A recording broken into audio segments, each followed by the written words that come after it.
નમસ્કાર વિદ્યાર્થી મિત્રો, હું તમારો મિત્ર વિમલ પડતો. કેમ છો વિદ્યાર્થી મિત્રો? મજામાં ને? હવે તો મારો વિદ્યાર્થી જંગ લડવા માટે તૈયાર બેઠો છે. જંગ એટલે હવે તો ધોરણ 10 અને 12 ની એક્ઝામના થોડાક જ દિવસો બાકી છે. હવે તો અમુક વિદ્યાર્થીઓ છે આખું વર્ષ મહેનત કરીને બેઠા છે. હવે તો બસ જલ્દી એક્ઝામ આવે એટલે જલ્દી એક્ઝામ આપી દઈએ.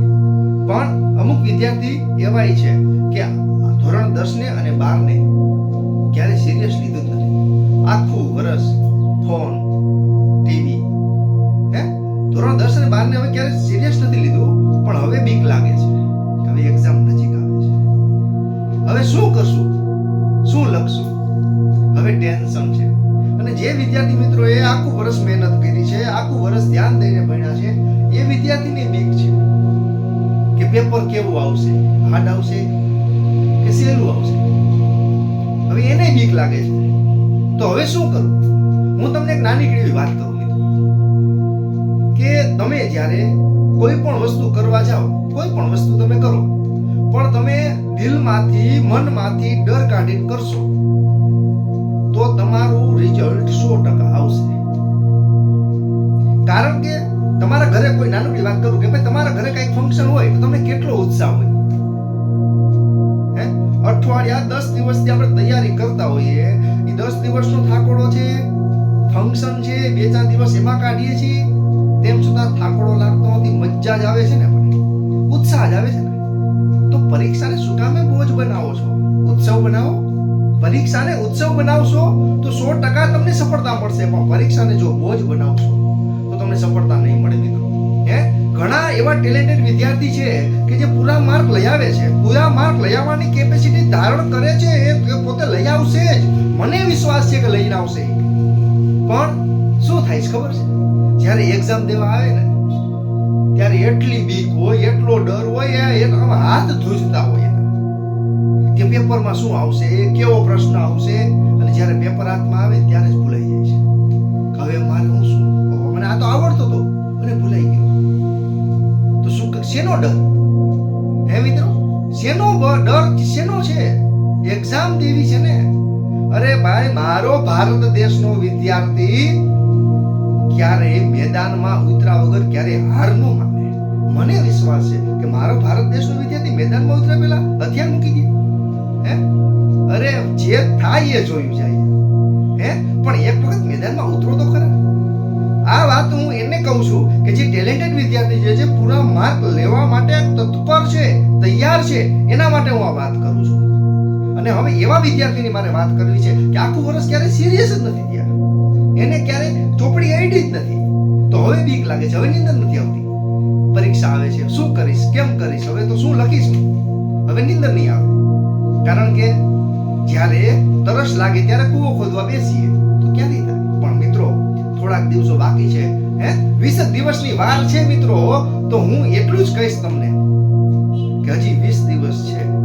જે સબ્જેક્ટની અંદર તમને બીક છે, જે સબ્જેક્ટની અંદર તમને ડર લાગે છે કે ઓછા માર્ક આવશે અથવા તો હું થોડાક માર્કે રહી જઈશ તો શું થશે. પણ મિત્રો એટલું યાદ રાખજો કે જો તમારી અંદરનો આત્મવિશ્વાસ, તમારી અંદર જો આત્મવિશ્વાસ હશે ને, તો તમારું જે બીક છે, ડર છે, એની ઉપર તમે 100% મક્કમતા મેળવી અને એમાંથી તમે બહાર થઈ શકશો. અને હજી 15-17 દિવસની વાર છે.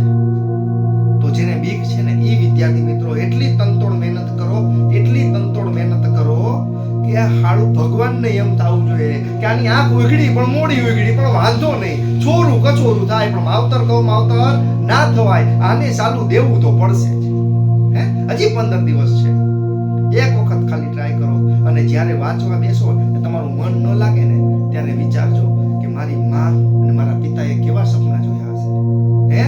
મારી માં અને મારા પિતાએ સપના કેવા જોયા હશે. જ્યારે એક્ઝામનો દિવસ આવશે અને એક્ઝામનો દિવસ હોય, રિઝલ્ટ, એક્ઝામ દીધા પછી એક્ઝામનો દિવસ હોય, ત્યારે તમારા તમને જેટલી બીક છે એના કરતાં તો 2 ગણું ટેન્શન આપણા માતા પિતાને હોય છે.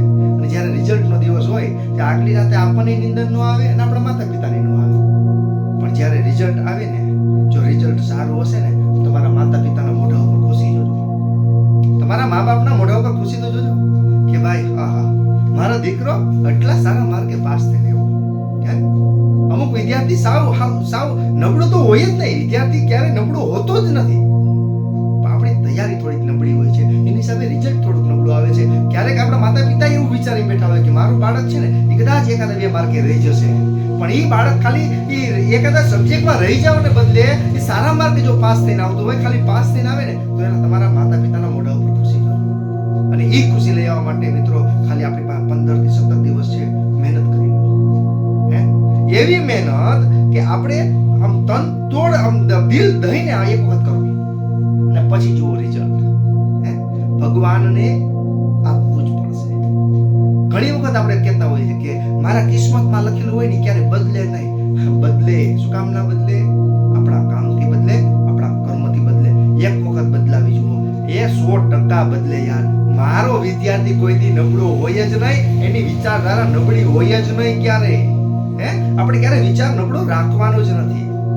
એટલે કહું છું મિત્રો, અને જે ટેલેન્ટેડ બાળક છે, જે અતિશય હોશિયાર છે, આખું વર્ષ મહેનત કરી છે, હવે એક્ઝામની તૈયારી, એક્ઝામ આવવાની તૈયારી છે, તો હું એને ખાસ એટલું જ કહીશ મિત્રો કે જે એકદમ હોશિયાર બાળક છે, તનતોડ મહેનત કરે છે, એને ખાસ એટલું જ કહીશ મિત્રો કે એક્ઝામના જે લાસ્ટ 4 થી 5 દિવસ હોય ને એમાં ખાસ તમારી તબિયતનું ધ્યાન રાખજો.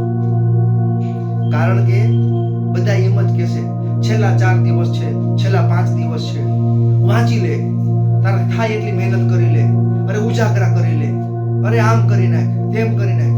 પણ મિત્રો હું દિલથી કહું છું કે છેલ્લા 4-5 દિવસ ખાસ કાળજી રાખજો, ખાસ ધ્યાન રાખજો. શું કામે? તમે આખું વર્ષ મહેનત કરી છે, આખું વર્ષ મહેનત કરી છે. જો તમારા લાસ્ટ 5 દિવસ 4 દિવસની તબિયત બગડશે ને તો આખું વર્ષ પાણીમાં જશે. તમે ધારેલું રિઝલ્ટ નહીં લઈ આવી શકો મિત્રો. એટલે કહું છું કે આખું વર્ષ મહેનત કરી છે ને તો છેલ્લા 4 થી 5 દિવસ છે ને ટાઈમ ટેબલ પ્રમાણે ઓછું વાંચો, ઉજાગરા ના કરો, ખાવા પીવામાં ધ્યાન રાખો અને ખાસ કરીને ટ્રાવેલિંગ કરવાનું ટાળો. શું કામે? કારણ કે ન કરે નારાયણ અને કંઈ થાય હાથમાં વાગી જાય, જે હાથે લખવું છે એમાં જ વાગી જશે તો લખશો છે. એટલે કહું છું મિત્રો, એટલે ખાસ કરીને તમારે આ થોડીક નાની એવી બાબતોનું ધ્યાન રાખવાનું છે. અને જે વિદ્યાર્થી આખું વર્ષ મહેનત નથી કરી, લાસ્ટ 15 દિવસ છે, તનતોડ મહેનત કરજો. એવી મહેનત કે આપણા માતા પિતાને હવે એમ થઈ જવું જોઈએ કે નહીં હો, મારું બાળક છે આવી ગજબ મહેનત કરે છે.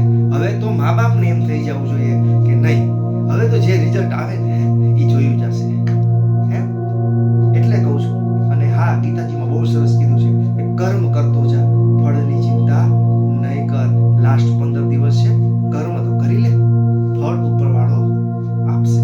અને એટલા માટે જ કહું છું કે વિદ્યાર્થી મિત્રો, ધોરણ 10 અને 12ની એક્ઝામ નજીક આવે છે, તો બધાને મારા તરફથી બધાને all the best, all the best અને ઓલ ધ બેસ્ટ. અને બધા વિદ્યાર્થીનું પેપર સારું જાય, બધા પેપર સારા જાય, સારા એવા માર્કે પાસ થાય, ખૂબ આગળ વધે, ખૂબ પ્રગતિ કરે એવા ભગવાન પાસે હું પ્રાર્થના કરું છું.